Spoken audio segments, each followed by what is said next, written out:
Selamat datang di Psikologi Sehari. Apakah kamu pernah merasa seperti ada sesuatu yang aneh dari masa kecilmu? Mungkin kamu tumbuh dengan perasaan bahwa kamu harus selalu menyenangkan orang lain, tapi tak pernah benar-benar tahu apa yang membuatmu bahagia. Atau kamu merasa bersalah setiap kali mengatakan tidak, meragukan keputusanmu sendiri, atau merasa seperti kamu harus selalu kuat, bahkan saat kamu hancur di dalam. Jika kamu mengenal perasaan-perasaan ini, besar kemungkinan masa kecilmu dibentuk oleh orang tua yang narsistik. Dan dalam video ini, kita akan membahas 7 tanda masa kecilmu mungkin dibesarkan oleh orang tua yang narsis. Tanda-tanda ini seringkali tersembunyi, tapi setelah kamu melihatnya dengan jelas, kamu akan mulai memahami bahwa selama ini mungkin bukan kamu yang terlalu sensitif, tapi ada pola yang sudah merusak sejak kamu masih kecil. Mari kita mulai. Nomor 1, aku tidak pernah cukup. Dibesarkan oleh orang tua narsistik berarti kamu mungkin tumbuh dengan standar yang tidak realistis. Dapat nilai 90, kenapa bukan 100? Menang lomba? Ya, tapi kenapa bukan yang nasional? Segala pencapaian terasa tidak berarti. Seolah-olah apapun yang kamu lakukan selalu kurang. Bahkan saat kamu berhasil, pujian datang bukan karena kebanggaan tulus, tapi karena itu membuat mereka terlihat baik di mata orang lain.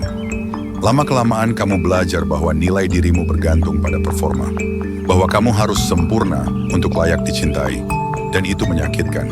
Saat dewasa, kamu mungkin jadi overachiever, selalu mengejar validasi, tapi merasa kosong setelahnya. Karena luka yang berkata, aku tidak pernah cukup, tak akan sembuh dengan medali atau promosi. Nomor 2, kebutuhan orang lain lebih penting dari aku. Anak dari orang tua narsistik sering tumbuh dengan tugas tidak resmi, menjadi penenang, peredam emosi, atau bahkan terapis bagi orang tuanya. Kamu belajar membaca suasana hati mereka seperti radar. Kapan harus diam? Kapan harus mengalah? Kapan harus pura-pura bahagia agar rumah tetap tenang? Itu membuatmu sangat peka terhadap kebutuhan orang lain, tapi sangat buta terhadap kebutuhanmu sendiri. Kini, kamu mungkin sulit berkata tidak, takut mengecewakan, bahkan merasa bersalah hanya karena ingin istirahat. Tapi perlu kamu ingat, kamu juga berhak didengarkan, kamu juga penting. Nomor 3, perasaanku tidak penting. Pernah diberitahu, jangan cengeng, atau kamu terlalu sensitif waktu kecil. Atau mungkin saat kamu menangis, kamu malah diabaikan, atau dijadikan bahan lelucon. Itu adalah ciri khas pengasuhan narsistik. Perasaan anak hanya dihargai saat tidak mengganggu orang tua. Dampaknya, kamu tumbuh tidak nyaman dengan emosimu sendiri. Kamu menekan rasa marah, takut, sedih, karena kamu pikir itu salah. Dan sebagai orang dewasa, kamu mungkin sulit menangis di depan orang lain, atau bahkan mengerti perasaanmu sendiri. Padahal emosi adalah bagian dari dirimu. Mereka tidak membuatmu lemah, mereka membuatmu manusia. Nomor 4, aku adalah beban. Orang tua narsistik seringkali membuat anak merasa bahwa eksistensinya merepotkan. Entah dengan keluhan, kritik, atau sikap sinis yang terus-menerus. Kamu mungkin merasa bersalah setiap kali membutuhkan sesuatu. Atau kamu belajar untuk mandiri secara ekstrim. Karena kamu pikir, kalau aku minta tolong, aku hanya akan merepotkan. Ini bisa terbawa hingga dewasa.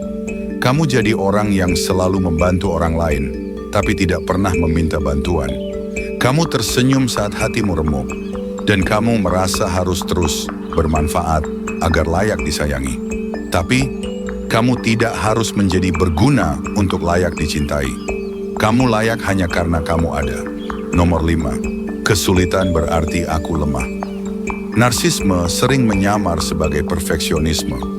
Orang tua narsis ingin anak mereka tampil hebat di luar, bahkan jika di dalamnya sedang rapuh. Jika kamu menangis, kamu dicap manja. Jika kamu gagal, kamu dipermalukan. Kamu pun tumbuh dengan keyakinan bahwa menunjukkan kesulitan adalah kelemahan, bahwa satu-satunya pilihan adalah kuat terus. Sekarang, kamu mungkin jadi sosok yang bisa diandalkan, tapi rapuh saat sendiri. Kamu mungkin takut untuk jujur bahwa kamu sedang tidak baik-baik saja. Tapi kekuatan sejati bukan berarti selalu tersenyum. Kekuatan sejati adalah keberanian untuk berkata, "Aku butuh bantuan." Nomor 6, aku tidak pantas mendapat hal baik. Anak dari orang tua narsis sering tumbuh dengan cinta yang bersyarat. Kamu dicintai kalau kamu nurut. Kamu dihargai kalau kamu berhasil. Kamu dianggap anak baik kalau tidak merepotkan. Ini membentuk pola bahwa kebaikan, cinta, dan kebahagiaan harus diperjuangkan. Dan bukan sesuatu yang pantas kamu terima begitu saja. Akhirnya saat kamu mendapatkan sesuatu yang baik, pekerjaan bagus, pasangan yang tulus, atau bahkan waktu istirahat, kamu merasa tidak pantas, seperti kamu mencuri sesuatu yang bukan milikmu. Tapi percayalah, kamu layak. Bukan karena kamu sempurna, tapi karena kamu manusia. Nomor 7, aku tidak bisa percaya diri sendiri. Gaslighting adalah senjata utama orang tua narsistik. Mereka bisa bilang kamu salah, bahkan saat kamu yakin kamu benar. Mereka bisa memutar balik fakta, menuduh kamu dramatis, atau bahkan membuatmu ragu terhadap ingatanmu sendiri. Akhirnya, kamu tumbuh dengan perasaan bingung. Kamu terus mencari validasi, sulit membuat keputusan, dan kamu takut membuat kesalahan karena kamu tidak percaya pada nalurimu sendiri. Tapi intuisi adalah hak alamimu. Dan seperti otot, semakin kamu berlatih mendengarkannya, semakin kuat ia tumbuh kembali. Jika semua ini terasa terlalu dekat, terlalu akrab, itu karena kamu sedang mengenali luka lama. Dan mengenali luka adalah langkah pertama menuju penyembuhan. Ingat, kamu bukan satu-satunya. Dan yang paling penting, ini bukan salahmu. Kamu tidak bisa memilih lingkungan masa kecilmu. Tapi kamu bisa memilih bagaimana kamu hidup hari ini. Kamu berhak sembuh, kamu berhak bahagia, dan kamu berhak hidup sebagai dirimu sendiri, tanpa topeng.